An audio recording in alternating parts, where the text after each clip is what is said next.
Okay, so basically you get the idea. I'm up in Napa Valley, and what I'm going to do is I'm going to go through some of the photographs that I have that I took on some of the different wineries. We're going to do a couple today and then a couple next week. But the first one we have is the kind of the big granddaddy of them all in Napa Valley, which is Opus One.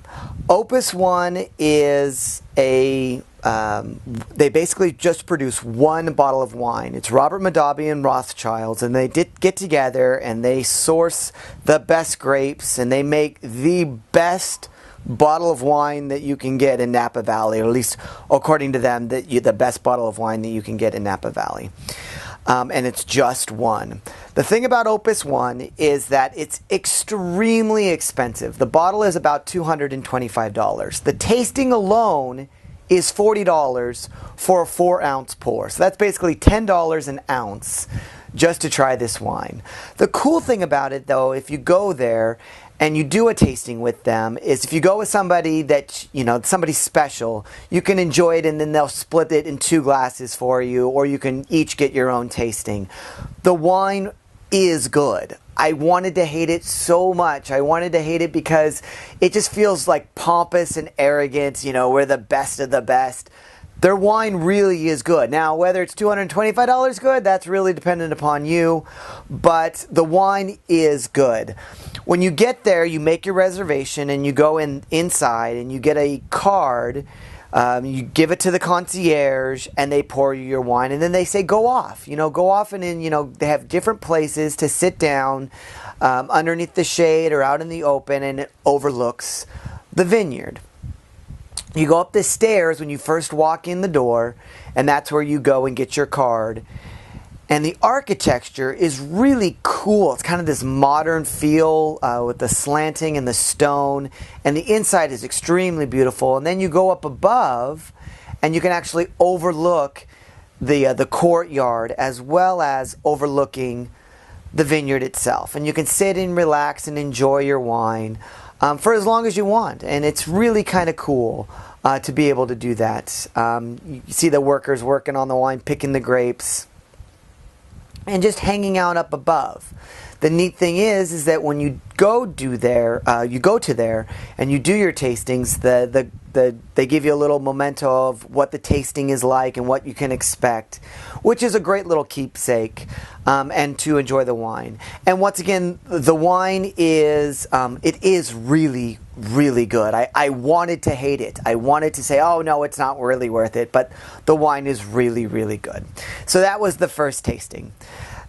Another location that I went to is up here at Pride Mountain. And Pride Mountain also makes Cabernets and the Bordeaux styles. And their winery is really, really beautiful. As you can see, you're overlooking the actual vineyard there, and they have like a little kind of reservoir lake there.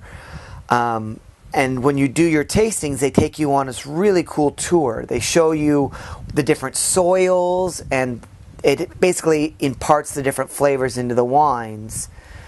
And so I walked around and I got some cool photos of the vineyard itself. As you can see, they have like a little area you can sit down and kind of overlook. But the one thing that I really enjoyed was the fact that you get to go inside and they take you into their caves where all the barrels are located. And I have some pictures in a moment to show you that.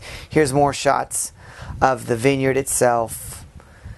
Really, really pretty area. You can see more the rows upon rows upon rows of the different grapes that they're growing there.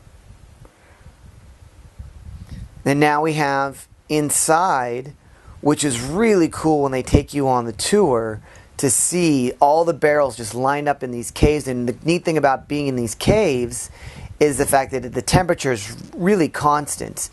And it stays, around 40 degrees or 50 degrees, depending upon where they are in the caves. And you can see just barrels upon barrels of their wine being stored. They take you to the different areas, and they do let you do a couple of different barrel tastings. You can taste the wine before it's been matured in the bottle and it tastes the different flavors, and then they put it there. And then the final kind of overlook, they have a bunch of neat flowers, pretty, just a gorgeous area, and that's Pride Mountain. And now I'm back home. Over the next few weeks, I will be having more videos that I shot both in Napa and Sonoma, as well as some actual tastings. Today's tasting is going to be from one of the wineries I didn't show you in those pictures in Napa, which is the Wagner family wines. I have their Mer Soleil Silver. I actually don't have any left. I drank it all. But I am going to talk about it because I really wanted to talk about the bottle and the way they make. The family also has Camus wines as well as Belle Gloss here.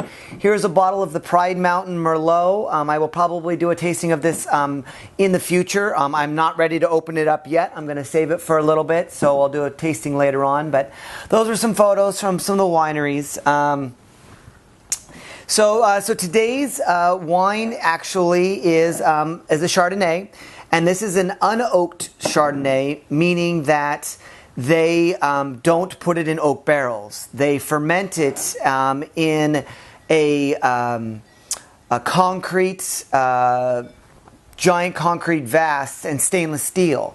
So if you're used to having big, rich, buttery Chardonnays, like your typical, you think of California Chardonnays, this is more of a traditional style Chardonnay. It's more citrusy. Because I don't have any to actually taste, I have my notes here.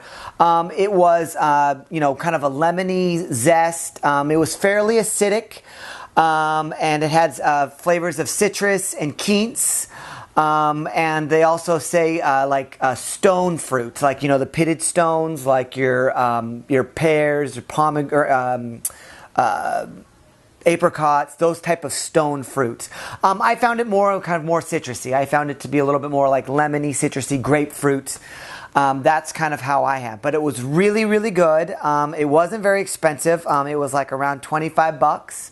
So, but I really wanted to talk about, which I love, was their bottle here. This bottle is a ceramic bottle, and the reason why I'm saving it is I'm going to use it as a water bottle. So, I thought it was really cool. This is kind of more of the traditional. If you think way back in like the Greek times, they had the amphora clay bottles. I kind of reminded me of that style. So this was their 2011 unoaked Chardonnay, silver Chardonnay. And once again, it's the Wagner family, which has the Mer Soleil, the Belle Gloss, Conundrum, and Camus.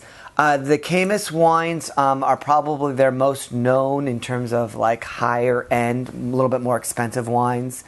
But the Belle Gloss here, Pinot Noir, which on the tasting I thought was really good. So I bought a bottle of this. So that's today's video for you. I hope you have a great weekend. I will have more wine videos over the next few weeks. I've done a bunch of costume stuff, so the next few weeks are going to be about wine. Whatever it is you go out there and do, find your passion.